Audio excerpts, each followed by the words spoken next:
Let's get started. So I'm Dr. Alisa Hurwitz. I'm moderating this panel about musicals and mental health. I jokingly called it the pandemic edition because we did this panel last year, but it's really about how actors are coping during the pandemic. The pandemic really brought the conversation about mental health, I think, to the forefront because it was so clear that we were all impacted by it. And I think that there's a particular conversation to be had about actors during this time, stage actors, and how the shutdown has impacted their mental health. And my pronouns are she, her, hers. You may also know me separate from my day job as a clinical psychologist. On Instagram, I'm Dr. Drama. And I want to also just give a content warning. We'll see where this conversation goes, but there's likely to be discussion of depression and anxiety. I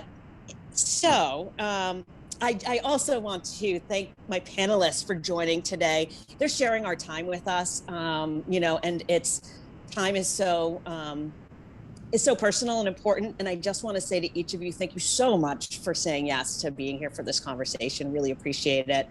And before we get started the conversation, will you guys introduce yourselves? Maybe starting with Leslie. Hi, I'm Leslie Margarita. She, her. I'm so happy to be here to talk about all this. Thank you. Britt. Hey, y'all. I'm Brittany Mack. Yeah, that's me. Thank you so much for doing this and for having us here. I am also very excited to have this discussion. So it's so important. Thanks. Sky. Hey guys, Sky Lakota Lynch, he, him, his. I'm pumped. Let's do it. Yeah. And Haley. Hi everyone, my name's Haley Kilgore. My pronouns are she, her, and I'm really excited to be here today. Oh, thanks. So let's start at the beginning.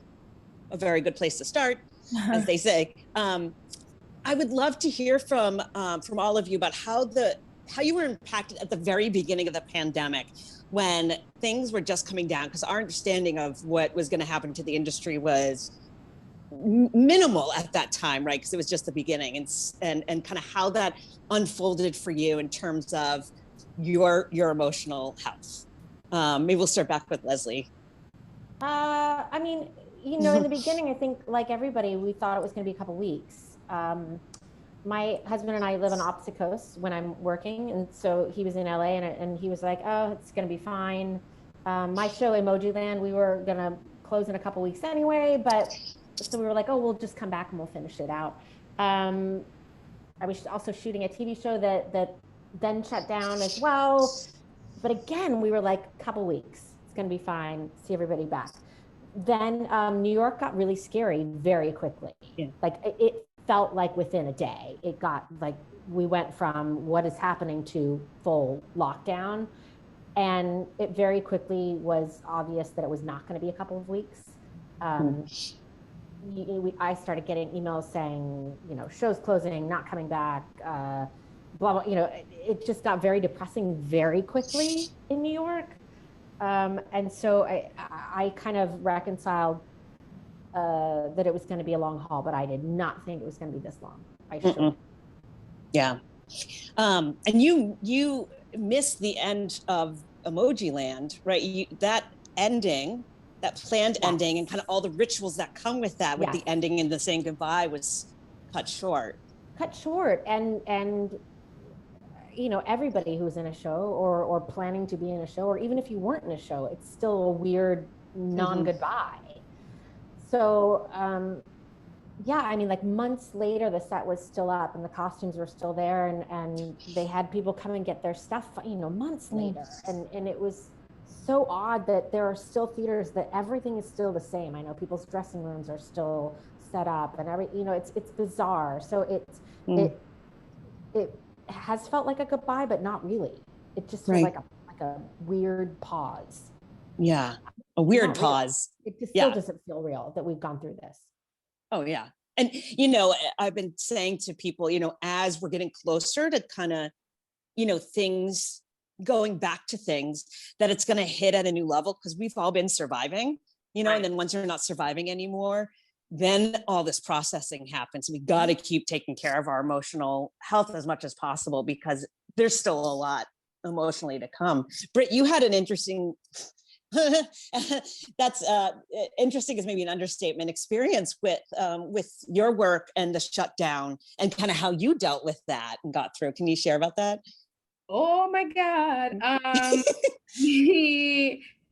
I was the only actor at the theater at the time. The theater, so for those of you who don't know, Six was slated to open our opening night after 2 weeks of previews on the day of the shutdown. So I was the only one at the theater. And, you know, I get there early to like, right? And, you know, families in town from Chicago. I'm from Chicago, South Side. And I mean, the dressing room was stunning. It was like, you know, flat, it was literally Secret Garden. Like, it was gorgeous. And Six is a small show. And so I remember walking in the theater, and of course you get a bunch of texts, you know, we're all in a group chat. Did you hear about this? Did you hear about this? And I'm the kind of person that, like, I have to hear it from the horse's mouth or it's just not true. And so I was like, I'm just gonna wait to hear from Bonnie, and when Bonnie says it, then it's Bible, right? So I go in, and the first thing she says to me is she's carrying like cases of gifts and things to the dressing room, and she goes, "Hey, hon, I don't know a thing." And I was like, so I walk in, I'm in the theater, and I'm in the dressing room, and I'm like, you know, putting stuff on stations, and we're an all-female cast and an all-female band. So I'm like, oh, and then I go to the other side to go put the stuff in the band dressing room and all this stuff. And then by the time I come back down and get back to the dressing room, our ASM Rachel was like, so here's the thing. And I was like, shut your mouth, I don't believe anything.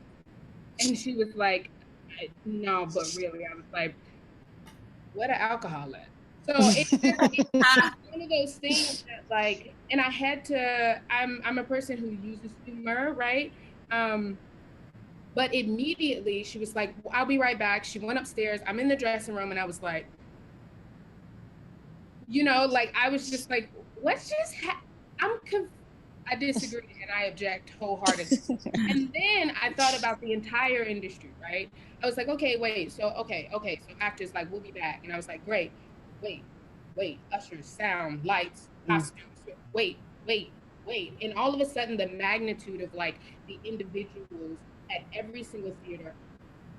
Oh, wait, okay, so this is this is like the world, this is the country, wait, what's happened? And it just rushed over me. Children, and, you know, going to school is a very important part of, like, development, right? And I was like, wait, so kids ain't know this. What do you mean?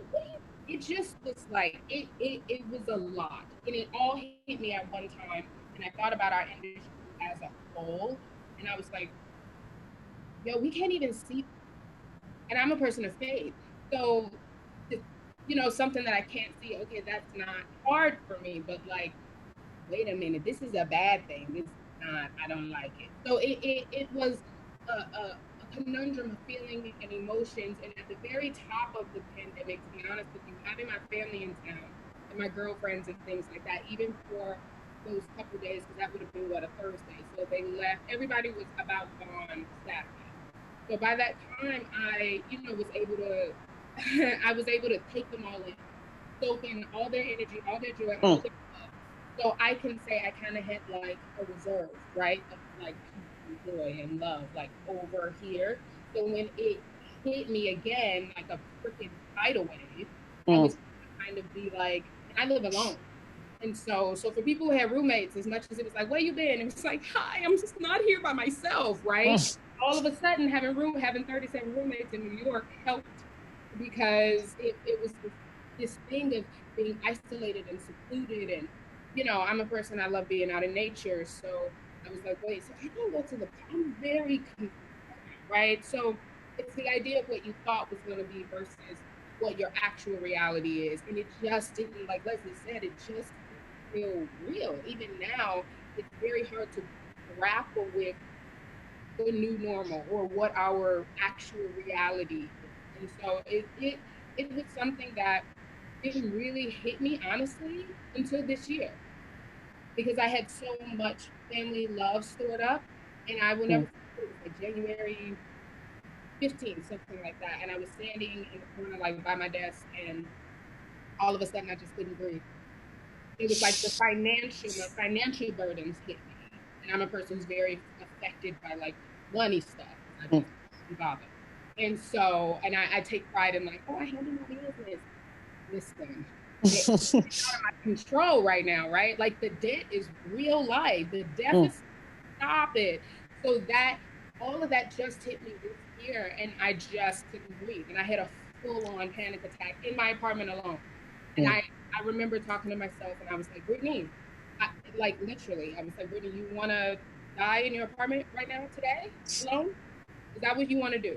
And I was like, no, I don't want to die. I want to open on Broadway. I want to come back to Broadway, and I want all of my friends to be okay. And I had to have a full conversation with myself to choose to breathe, because I just stopped. It was very, very intense. And then 2 weeks later is when I started fostering the dogs. And it kind of like saved my life, I'm not gonna lie. So that's in short, which you know, right, is you know, a sum up of kind of the experience. But choosing joy and all of those things has been, you know, in the equation of how to try to get through this. And still it's active, right? You have to choose it actively, and that's where it gets really, really hard. Yeah, we're definitely going to talk about the role that the fostering has played. Sky, what about you? You were in the middle of doing Dear Evan Hansen with your partner, right? Yeah. And then things just came to a halt. Exactly. I had actually just left Dear Evan Hansen after 2 Oh, weeks. you had? Okay. Yeah, I had just right. left, and I was about to start a brand new show in Chicago with Lisa Tommy, and then we had been working on it for like 3 years. It was my first original role, and then everything just shut down. We got the call from our producer that the Chicago run was not going to happen, and it's at the Goodman Theater, so it's like a slot. Your show has one slot, and if you don't get that slot, you have to wait for the whole next year to get there. So I knew that it was the end for that for me, and not the end necessarily forever, but just for this year, which seemed like so long because I had waited so long to do that show, and I had left Dear Evan Hansen to do that. And so, of course, I was so depressed, and we went to Delaware with my parents because I just couldn't be in New York City. I just couldn't be in my small apartment, and I couldn't just be alone with Gabby. We just had to get out. But, you know, on the flip side of that, I kind of felt like I was running away from myself through all those years of being on Broadway, where I didn't have a second to myself to say, who am I, what's going on, and like, what do I need? And I wasn't really taking care of my body at all. You know, I was losing tons of weight, and I just like was so driven on that end goal. Even though I didn't know what that end goal was, I was just like, I have to get there. I have to be the best. I have to, you know, get a Tony or whatever. But what's that solve? And I feel like this pandemic, as depressing and as crushing as it has been for all of us, for me, I look at the other end of it, coming out of it now, sort of coming out of it, that like having this time was so important, because also for the theater industry, it had a reset. So if we would have just did what we had to do in Chicago, or 6 would have opened up, things would have still have been going on in our industry that need to end right now. And so like, especially being an artist of color, like I think it's very needed to reset this industry. That's my end of the ball.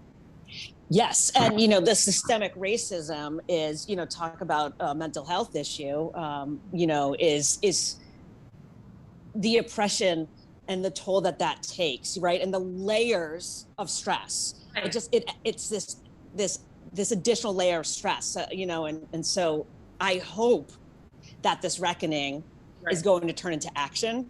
Right. But Broadway's going to have to prove that. Exactly. And I feel like back in 2019, we were all kind of just ignoring the problem and just like getting our money and getting our coin and just going forward and being like, whatever. Like, you know, I was the only person of color in Dear Evan Hansen at one time. You know what I'm saying? Before when Banks had got there and everything like that. So I was. And including backstage too? Oh yeah. Right? People of color with the security guards, and they're my best friends. I mean, like, so it was just a very different ball for me. And then working with Lisa Tommy, it's like everyone's of color. You know what I'm saying? I can relate to everything she said. So I think that this time was so needed, but it's very different. Yeah. Haley, I know you can really speak to that experience of needing that time away to focus on yourself. And I think that coincided with the pandemic then hitting. Is that timing right? Can you talk about that experience and Yeah. Yeah, I mean, it's the beautiful thing about it's beautiful, it's interesting, it's sad, it's all of these different feelings at once, but the I would say incredible thing is that everybody kind of had the same, we all had to stop. And Yeah. it really felt like we all had to stop at the same time. It was a Friday. It was on a Friday, and then I was on a TV show, and we got it'll be 2 weeks, it'll be fine. And what I had done, which I totally agree with Sky, is I'm just gonna try and be the best, and I want to do everything, and I want to do it all, and be perfect, and be great. And I had really lost or started to lose my soul, you know. And that, I think that's a very common thing for artists in general, especially when you're in a position where you have to fight to even be seen. Let's forget work and doing a show and being in a show. You have to fight to even get a job. And so it's just that go, go, go mentality. And I remember having to stop, and our showrunner was wonderful in that he was very open about, guys, this thing is here and it's going to be here for a really long time.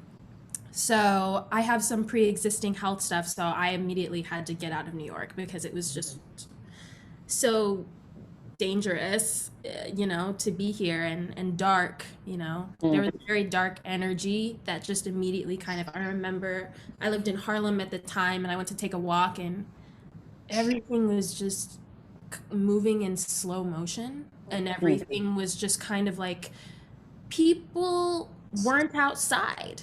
People were not saying, hey, how are you doing?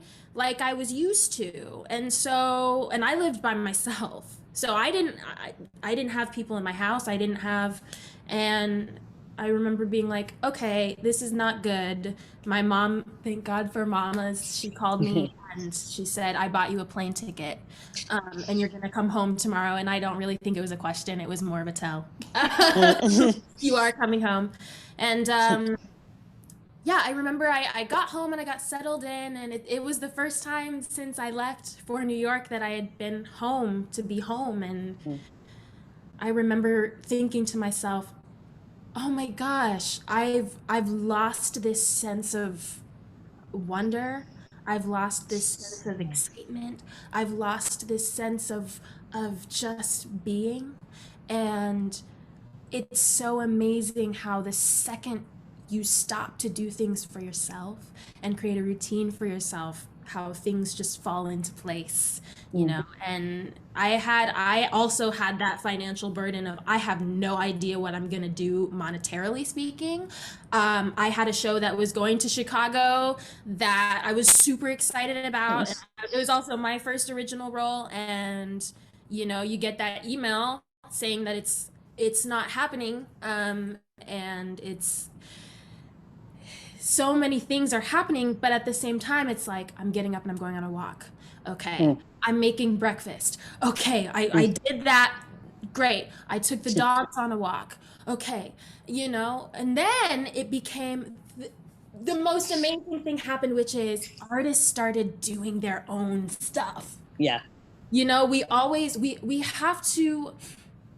We feel this sense of responsibility to whatever job we're doing, that it's 110% all in. This is what I'm doing. I'm exhausted. I want to do other things, whatever.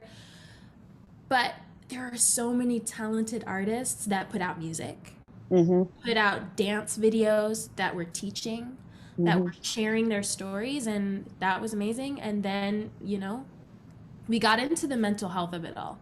And it was wonderful. Yeah. Yeah, that segues really nicely into, the next question that I want to ask, which is how this has impacted your identity, so that, the rug got pulled out from under us. And, the initial experience was like, it's all gone, and like, we have to stay home and, stay safe, and like nothing was happening.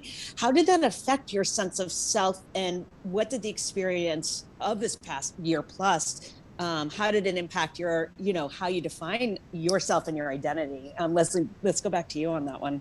I'm not gonna lie, it's been really, really hard. Yeah. I've always been someone who has created a lot themselves, who is always putting videos out, who always had done that stuff. So when everyone started doing all that stuff, it then became, well, I'm not special there either. So it was a weird, and that sounds awful, but it was part of my process of being like, well, what am I if I'm not I'm not on Broadway, I'm not on a TV show, I'm nothing right now. And then that switched into, at least we're all nothing right now. I didn't say nothing, but you know what I mean? Like, at least we're all not doing anything. And then I started to come back to me, honestly, and it took a year, and I'm still not there. I'm still not there because I don't enjoy teaching, although I do it. It's not what I do. I have no other skills. So it literally has been a year of like, what do I do? So yeah, there were things that I found. I was like, okay, I'm going to write. I'm going to do whatever. But even now I'm dealing with, okay, when stuff comes back, who am I? Am I relevant anymore? And I'm being so honest, I, what is there? So that's a whole other stress that has just started. And I've been so lucky. I've worked through the pandemic. I've been back and forth to New York. I'm in LA now, and have been so lucky. But there is a whole other stressor now, seeing people on Instagram going back on set, back doing a workshop, blah, blah, blah, blah. And I'm the first one to be like, you guys don't listen to that stuff, but it has affected me because I don't know who I am still. And I don't know who I am on the other side of this. So it's been a struggle. And I think kudos to anybody who was like, hasn't been a struggle, but I think I always had a very strong sense of self and it went away. Which was weird, really weird. And it probably needed to, so that you can redo and rebuild. I keep saying to everybody, I'm like, I feel like I'm in the process of rebuilding the machine. Yeah. It's just what it is. It's hard not to link our identity to our career, and a piece of us is always going to be in that, be connected to that. But then also, you guys are in a career where it's like you're constantly doing it. I have a job where at the end of the day I'm done and I go home and be this the other part of me. But like after your show's done, like the next day you might have another audition. I was going to say interview. that's not what you guys do. Right. And creating content, doing interviews and promoting the show. And it's so much a part of your life, just time-wise, that I think it adds to the challenge of knowing yourself separate from that. And it became not fun to create sometimes because people were like, you have to do this now. You have to put this out and this and this. And I was like, I've been doing that for years. I need to just take a beat right now. But it was all, everybody was like, can you do this benefit? And it became like, I gotta step back for a minute. It was an odd, almost like forced creativity. At least that's how I felt, of like, we're doing this and we're doing this. And I was like a barrage of emails of now everything's online. And I was like, this is great, but I had to go the other way. I had to like not create for a second. Yeah. And just like figure out who I was. Like it was a strange, very strange time. Yeah. And again, like now on the other side of it going, I don't know. Right. No idea. No. And I don't think anybody does. I don't know what's on the other side of this. Right. Right. Just because you you may still like if the work's coming back and the sets are opening doesn't mean that, this work is done. Right. Totally. Right. And also doesn't mean that I'm going to be working, it's a whole, it's the same stressors that we had before, but now it's just so heavy because nobody's been working. Right. It's a weird, and I think that's any job, anybody, any profession. Yeah. Britt, I know that you leaned into teaching during this time. Has that been, what role has that taken, in terms of your sense of self and, feeling productive? What's been your journey with that? Yeah. And Leslie, that was all just good stuff. Like just vomiting. Because it's like, oh wait, there's that mirror again, by the way. Hi. So come on. Refreshing. Teaching has always been a part of my life. And so I used to assist my mom when she taught for Chicago public schools and things like that. So it just kind of came naturally. I'm very hands-on, so it was difficult trying to implement because let me tell you one thing, I'm not internet savvy. That's like, what? No. Email, that's it. So it was interesting. And then I realized that you realize you get so much from other people, right? I am a people person in every single way. So, like Haley was saying, like going down the street, somebody's that same abuela that's on the corner, there she is, and you just, hey, familiar faces and people not being people. It almost seemed counterintuitive to me. I was like, that doesn't make any sense because we need each other, guys. Don't you know we need each other? And so even the high does so much more than it just, some people just need to be seen, right? Just know that I exist. And it's very difficult when you're this because of fear and all this and so many other things. So there was a certain amount of grace that I had to like tap into for others because I was like offended. I'm Chicago. We be, hey, how you doing? How your mama? Because everybody good. How you and the kids, and then the one you are pregnant. Come on, girl. So you're used to being that, and all of a sudden you couldn't because people were afraid, and so I had to like be like, Brittany, like, yo, chill, because this is not about you. And I was like, okay, no, right, but it was more about what I needed. So it was like this balance and this realization of me being aware and selfish, right?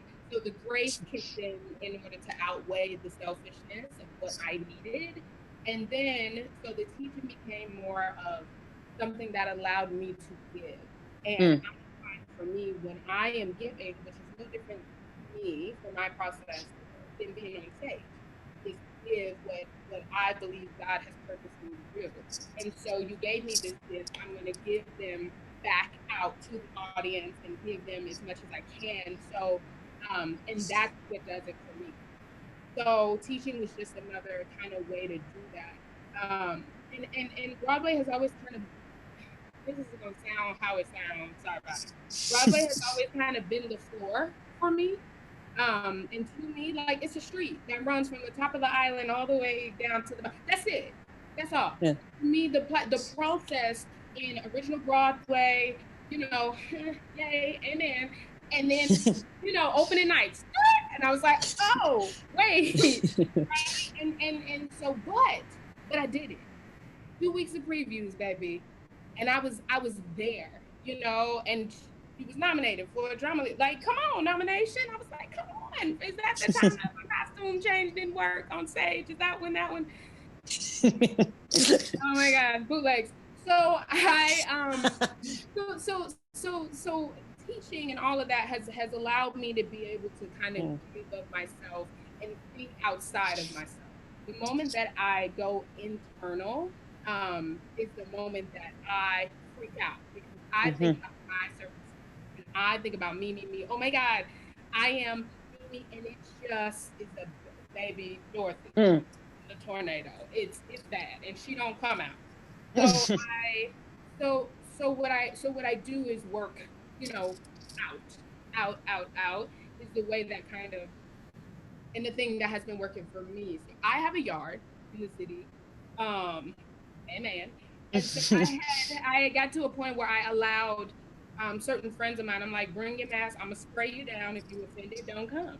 But I would allow a couple of my friends who are really close, who I know didn't get the opportunity to go to leave the city because I couldn't, to come and like, you wanna come and yoga or pray or sit down and freeze because the fear is real, and like, I want to go to the park, right?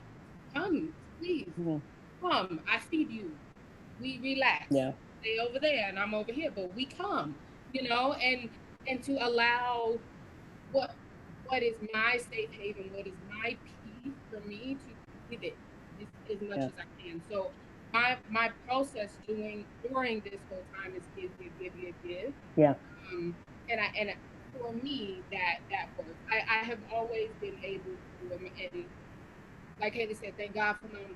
They know. I've always been able to separate myself, my identity as Brittany, from what I do.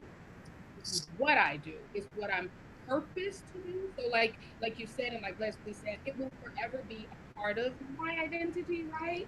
But it's still what I do, especially when it comes to getting a check. Oh, that's my work. That over here, right? And it became exhausting, just like Leslie said, man, of interview after interview and this and that and this and then, oh, could you tell it? And that reliving that opening night shutdown / is the most like back that all the time. I was like, I had to tell PR, I said, listen, I don't know. But listen, the answer is no. I can't talk about it anymore. And you try not to be like, it's not your fault. It's not you. I know you just relaying a message. Right. Here's my message back.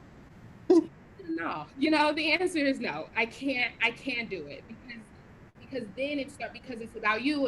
For me, it was about me again. How did you feel about? I'm sorry, my peers, especially when you started to hear about shows not coming back, right? My friend is not coming back to Broadway, right?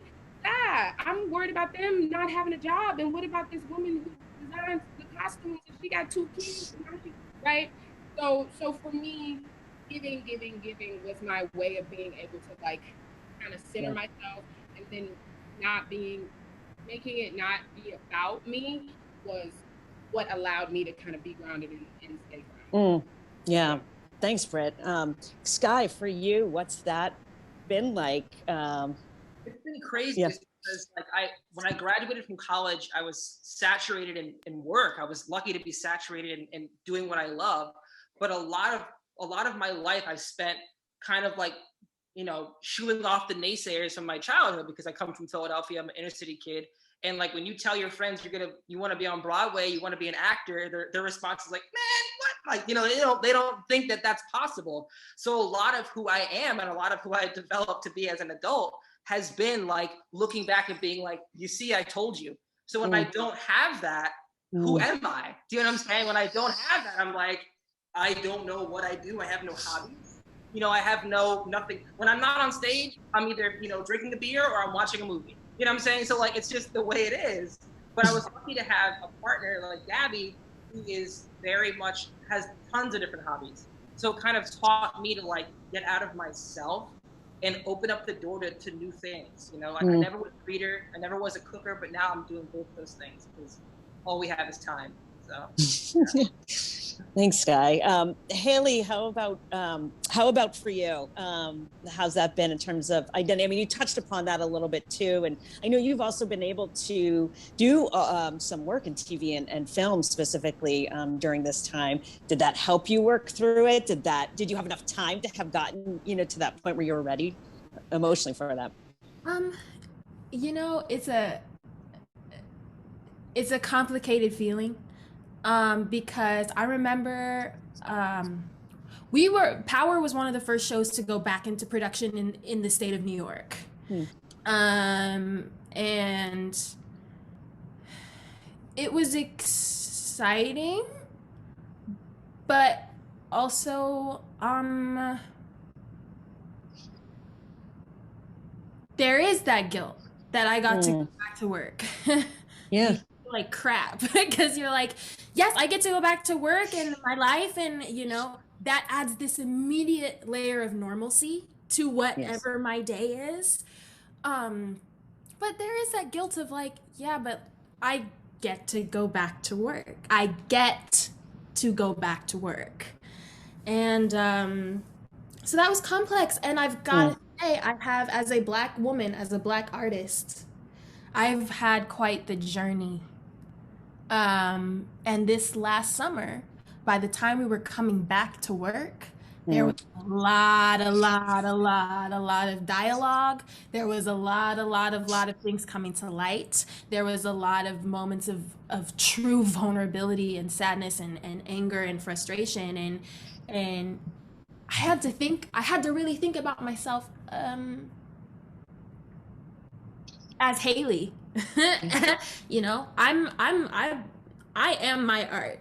I've always been, you know, and I will run myself ragged doing the art. That's just that's what I know. Like, that's why I'm here. Like, is to perform. I know that. But there was this sense of like, I was rebuilding my identity as a Black woman when I went back into production, and it's emotional because, I had this, I feel like a lot of my friends had this who are artists. It's like, one, we've been facing a pandemic, which is hard. And we've been facing not working, which is really hard. But there's a lot of uncomfortable-ish going down right now. Yeah. There's a lot of, and I feel as a Black Broadway actor, I was pushed to the forefront of conversations, or I was, people came to me for certain conversations that I was like, oh, we're talking about that now? Are we going to talk about it? And are we going to actively do things to push that narrative forward? Are we going to not? Like, and we're at an interesting point now because we're coming back. Yeah. Broadway's coming back. And so there are certain elements of things that you're like, baby, I made a tweet June of last year, and I said, my dearest Broadway, what are we going to do about the certain social and racial injustices that are happening in our community? We're coming back. I'm very interested to see how people handle things, because a lot of our mental health, especially as an actress of color, is writing on that. We're seeing things right now where I'm looking at certain things and certain people and certain shows and productions and even audition notices, and I'm looking at names on the list. I'm looking at production companies. I'm looking at da-da-da-da, and it's like, there's this added element now of like, I'm actively choosing. There are some artists that are not going to be able to do it because they've been doing this for so long, but I'm actively paying attention to a lot more. A lot more. And I'm holding myself accountable, and I'm holding other people accountable, which is my rights on stage, backstage, off stage, on set, all of that.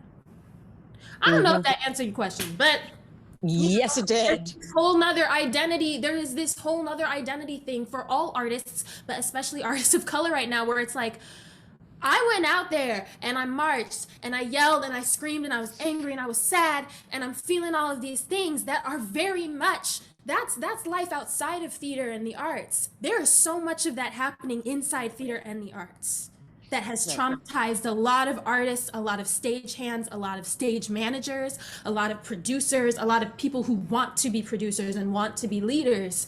And there has always been that added layer to things. And this summer really brought it all to light and to the forefront. I wasn't ready for it. I wasn't ready. But there's this newfound sense going into coming back to Broadway. There's just this newfound sense of, I'm here and I have a place here, and I do what I do because I love what I do, and I couldn't see myself doing anything else. But hopefully we as a community are able to really hold each other up more. I hope so. I pray that happens, because sorry.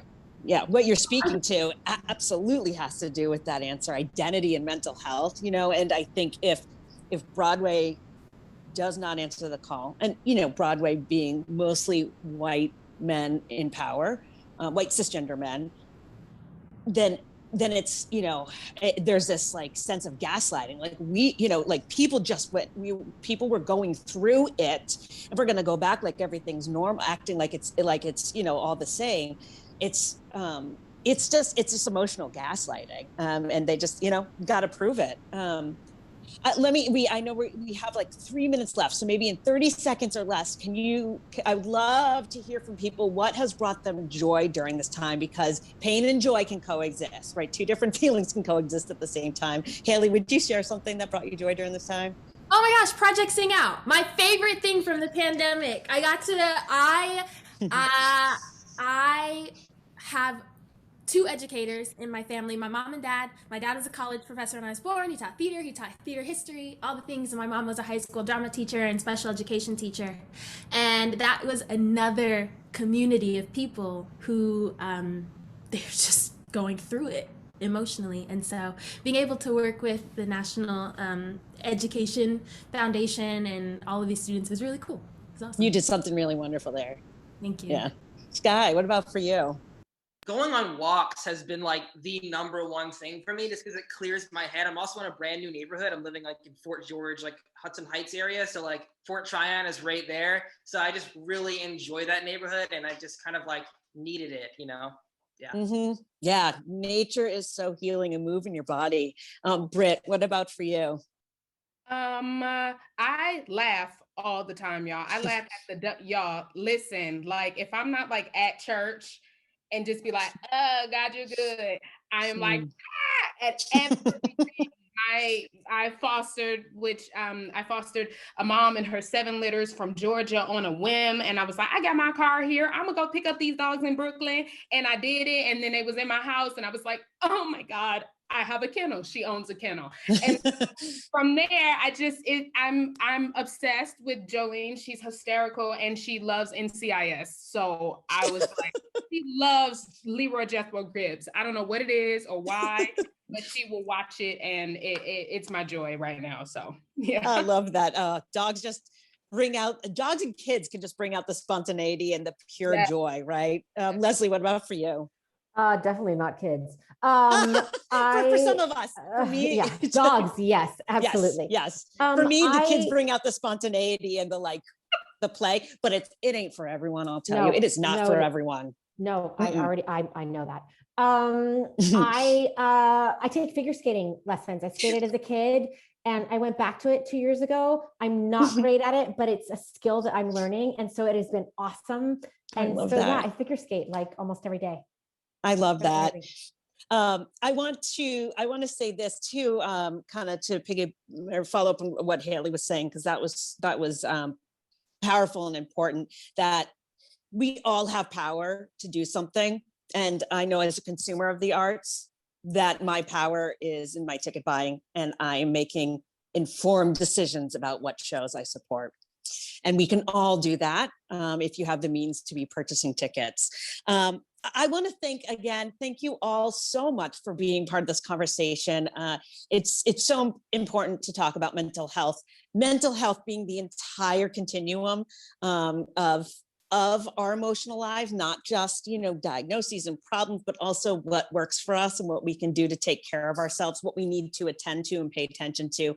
And so having a conversation about that whole continuum helps decrease the stigma about talking about mental illness and just mental health in general. So just thank you again for sharing your time and your experiences in this conversation. Leslie and Brittany and Haley and Sky, I definitely appreciate it. And I suspect that viewers are going to appreciate it as well.